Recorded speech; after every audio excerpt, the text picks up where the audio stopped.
ঢাকা বিশ্ববিদ্যালয়ের এই সেই টেবিল যেখানে মোবাইল চোর সন্দেহে তোফাজ্জল নামক এক যুবককে শেষবারের মতো ভাত খাওয়ানো হয়। ছাত্রলীগ নেতা জালাল আহমেদের নেতৃত্বে ভাত খাওয়ানোর পর পিটিয়ে হত্যা করা হয় তোফাজ্জলকে। জালাল বিশ্ববিদ্যালয়ের পদার্থবিজ্ঞান বিভাগের 2018-19 সেশনের শিক্ষার্থী এবং ফজলুল হক মুসলিম হল ছাত্রলীগের সাবেক উপবিজ্ঞান ও প্রযুক্তি সম্পাদক। তোফাজ্জলকে হত্যার ঘটনায় জড়িত থাকার অভিযোগে জালাল আহমেদ সহ গ্রেপ্তারকৃত 6 শিক্ষার্থী এরই মধ্যে স্বীকারোক্তিমূলক জবানবন্দি দিয়েছেন আদালতে বিচারকের খাস কামরায়। গত 18 সেপ্টেম্বর সন্ধ্যা 7:45 দিকে একজন যুবক ঢাকা বিশ্ববিদ্যালয়ের ফজলুল হক মুসলিম হলের গেইটে সন্দেহজনকভাবে ঘোরাফেরা করতে থাকলে বিশ্ববিদ্যালয়ের কিছু ছাত্র তাকে আটক করে প্রথমে ফজলুল হক মুসলিম হলের মূল ভবনের গেস্ট রুমে নিয়ে যায়। পরে মোবাইল চুরির অভিযোগ এনে তাকে এলোপাথাড়ি চড় থাপ্পড় ও কিল ঘুষি মারে। পরে তাকে ফজলুল হক মুসলিম হলের ক্যান্টিনে নিয়ে খাওয়ানো হয়।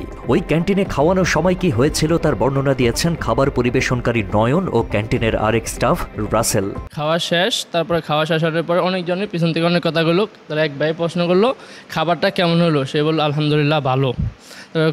একটা গালি দিয়ে নোংরা সেটা গালি দিয়ে বললো খাবার ভালো তাই না, এরকম আরও একটু গরম হয়ে করার পরে যাই খাওয়া শেষের পরে চানিসে নিয়ে গেল। বাইরে নিয়ে গেছে, কোথায় নিয়ে গেছে মনে গেস্ট রুমে নিয়ে গেছে। নিয়ে যাওয়ার পরে শুনলাম যে মারছে, হয়তো খাবারের আগে একবার মারা হয়েছিল, দেখছিলাম আমি শরীরে দাগ। খাওয়ানোর পর দ্বিতীয় দফায় দক্ষিণ ভবনের গেস্ট রুমে নিয়ে জানালার সাথে পেছনে হাত বেঁধে স্ট্যাম্প, হকি স্টিক ও লাঠি দ্বারা ও শৃঙ্খল কিছু ছাত্র বেধড়ক মারধর করলে সে অচেতন হয়ে পড়ে। দেখা যায় ওই গেস্ট রুমের জানালায় কিছু চুল পড়ে রয়েছে। সেই সম্পর্কে জানতে চাইলে ক্যামেরার সামনে কথা বলতে অনিচ্ছুক এক ব্যক্তি জানান চোর সন্দেহে পেটানো মৃত তোফাজ্জলের চুল এগুলো। এছাড়াও ফজলুল হক মুসলিম হলের 2 শিক্ষার্থী গা শিউরে ওঠার মতো ওই দিনের ঘটনার বর্ণনা দিলেন। যাওয়ার সময় আমি এখানে জানলা দিয়ে দেখি যে লোকটা মাটিতে পড়ে আছে, তার গায়ে কোনো জামা নেই, শুধু একটা প্যান্ট আছে ছোট, তার পা রক্তে ভরা, পায়ের একখানে ব্যান্ডেজ করেছে। সেটা পরে জানতে পারছি যে বড় লাঠি দিয়ে তার পায়ে মারার ফলে সেখানকার মাংস সরে গেছিল জন্য সেটা বেঁধে রাখছে, এভাবে তাকে টর্চার করা হয়েছে। অনেকের অভিযোগ একটি অস্থিতিশীল পরিবেশ তৈরি করতে নানাভাবে পাঁয়তারা করছে আওয়ামী লীগের প্রেতাত্মারা।